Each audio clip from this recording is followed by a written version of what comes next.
Emma Sullivan, a 64-year-old veteran, had survived 2 grueling tours in Afghanistan.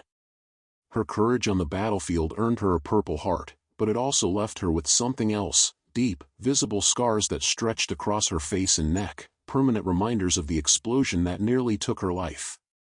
When she returned home, Emma expected to rebuild her life, using her military training and leadership skills in a civilian career. But reality struck harder than any war zone. Each job interview ended the same way: an awkward glance at her face, a tight smile, and a rejection email days later. After 6 months of constant disappointment, Emma's pride gave way to practicality. Bills needed paying, and she couldn't afford to wait for a perfect opportunity. The only place that offered her a job was Dottie's Diner, a small-town eatery in rural Tennessee. It wasn't what she had envisioned for herself after serving her country, but she took it without hesitation. Every morning, she tied her apron with quiet resolve, her American flag pin glinting subtly on her name tag, her only silent acknowledgement of the uniform she once wore. Emma never spoke about her past. She didn't need to. The stares, whispers, and uncomfortable glances from customers said enough. Parents pulled their children closer when she approached, and patrons often avoided her section entirely. But Emma endured it all with grace. She focused on her tasks, pouring coffee, balancing plates, and moving through each day with the same discipline and strength that had carried her through combat. Inside, however, each interaction chipped away at her spirit. She had faced bullets, bombs, and death, but nothing quite prepared her for the quiet cruelty of being unseen for who she truly was. As sunlight filtered through the diner's windows that Sunday morning, Emma moved through the maze of crowded tables with practiced grace. The room was filled with chatter and clinking silverware, families dressed in their Sunday best, their laughter rising and falling like waves. Emma's arms bore the familiar weight of 3 heavy plates stacked carefully, while her other hand balanced a pitcher of orange juice. She weaved between tables, offering polite smiles and quiet efficiency.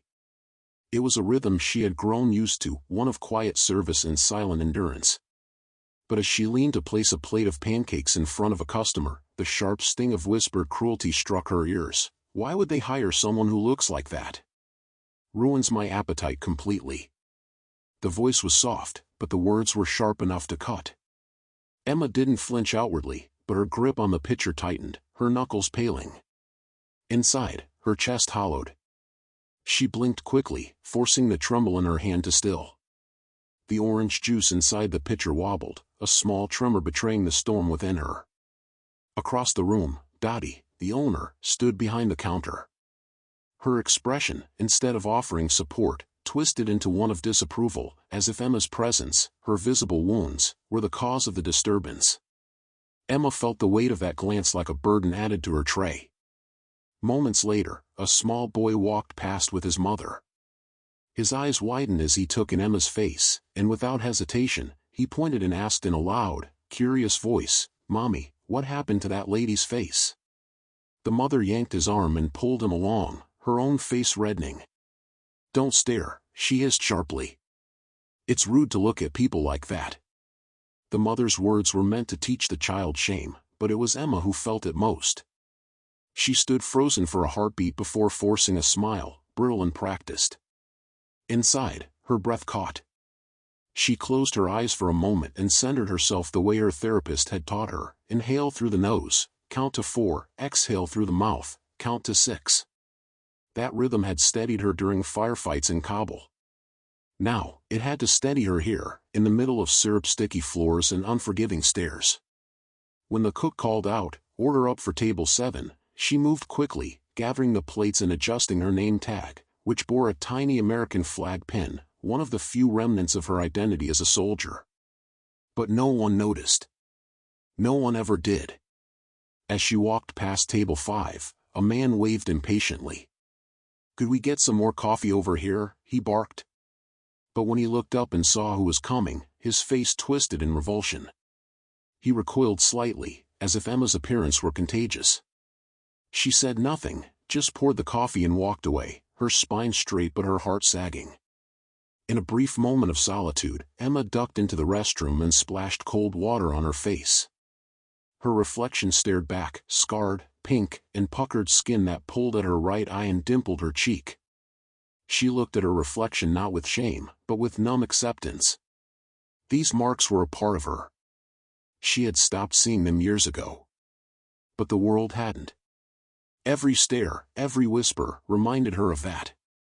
And no matter how many tables she served, how many smiles she forced, Emma couldn't escape the unspoken truth. To them, she was a walking wound, not a woman. As the diner settled into a rare lull between shifts, Emma slipped out the back door, letting it creak quietly shut behind her. The air outside was crisp, edged with the scent of distant rain and city exhaust. She exhaled slowly, watching her breath fog in the cool afternoon light, and leaned back against the red brick wall, feeling its roughness press into her shoulder blades. For a moment, everything was still. No clinking plates, no muttered judgments, no sideways glances, just silence. Her hands trembled slightly as she dug into her apron pocket and pulled out a small silver ring she always carried but hadn't worn in years. It had belonged to her mother, and Emma often held it during tough moments, like a charm against the world. She rolled it between her fingers, grounding herself. Her eyes, rimmed with exhaustion, stared blankly at the alley wall across from her, but her mind was far from it. She was tired, bone-tired. Not just from the double shifts or the customers who couldn't look her in the eye, but from the constant awareness that she was different in a way people couldn't, or wouldn't, understand. Every step she took felt like walking through water, every conversation a silent negotiation of how much of herself she was allowed to show. Her heart carried bruises no one could see, and they ached quietly in moments like this. The door behind her squeaked open, breaking the quiet. She tensed, instinctively bracing for another awkward encounter or thinly veiled comment. But when she turned, it was Chuck, the old veteran who always sat alone at table 9, nursing his coffee and scribbling away at crossword puzzles with a stubby pencil. Today, though, he wasn't holding a puzzle or coffee. He held a brown paper bag. "I noticed you skipped lunch," he said, voice gravelly and uncertain, as if he wasn't sure how this would be received. "Figured you could use something warm." Emma blinked, surprised. No one had done something like this for her in a long time, not without expecting something in return, not without hesitation. She reached for the bag slowly, her fingers brushing his, and peered inside. The smell of melted cheese and grilled bread drifted up, and her stomach growled in response. She hadn't realized just how hungry she was. "Thank you," she said quietly, her voice catching a little on the words. It wasn't just the sandwich, it was being seen, acknowledged, cared for in a world that often pretended she didn't exist. Chuck shrugged like it was no big deal, but his eyes were kind. "Back in the war," he said, "there were folks who looked different, spoke different, even thought different. But when the bullets flew, none of that mattered. You learned real quick what courage looked like." He paused, his gaze steady. "You've got that kind of courage. People might not get it yet, but I do." Emma felt something loosen in her chest, a pressure she hadn't even realized she was carrying. Her eyes prickled with tears she refused to let fall, and for a long moment, she just stood there, holding the warm paper bag like it was something precious. "I don't know what to say," she whispered. "You don't have to," Chuck said simply. "Just don't forget who you are. You're tougher than most." And with that, he nodded and turned to go, leaving her alone again in the alley, but this time, not quite so lonely.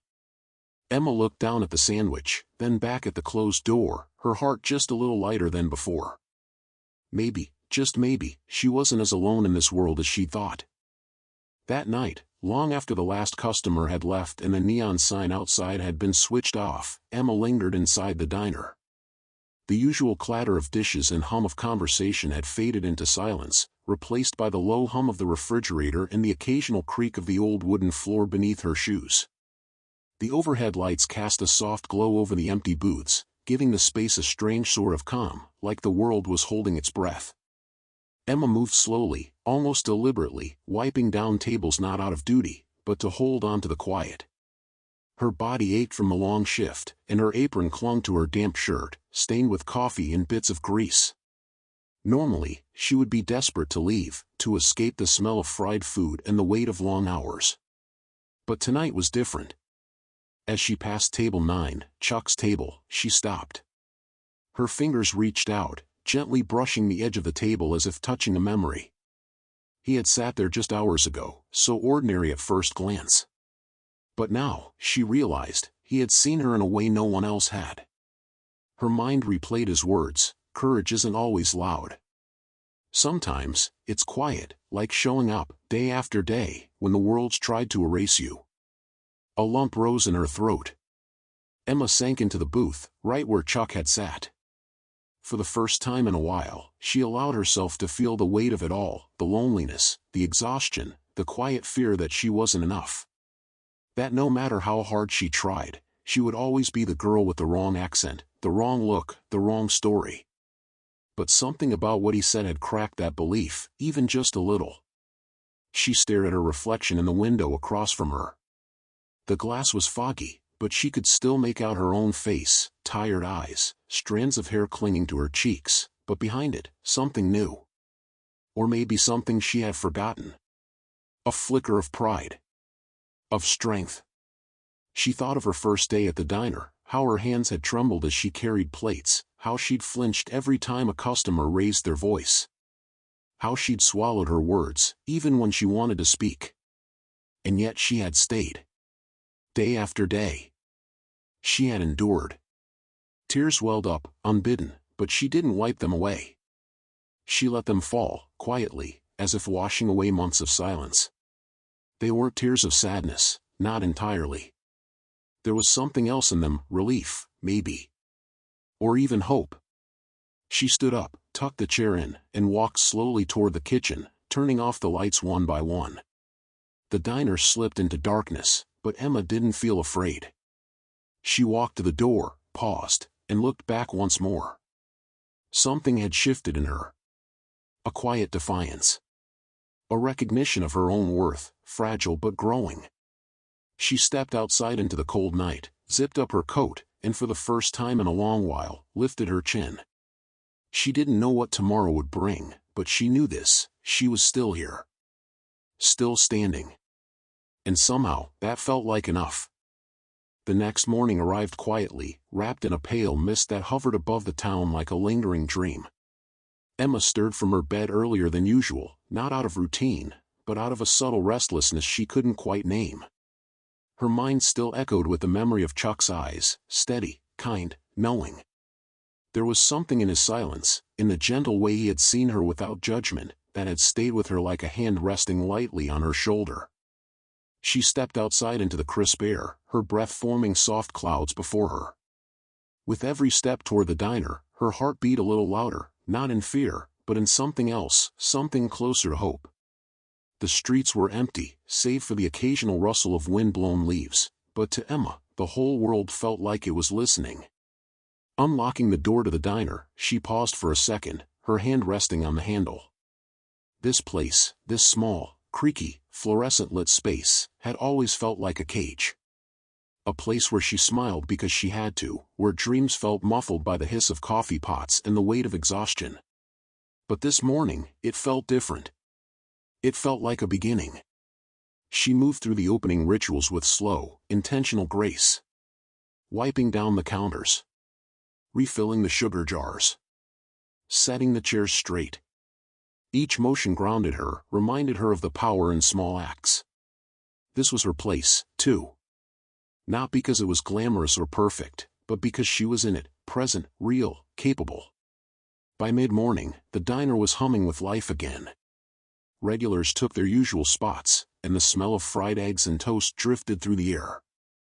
Emma served with a smile that no longer felt glued on. She asked people how they were and actually listened to the answers.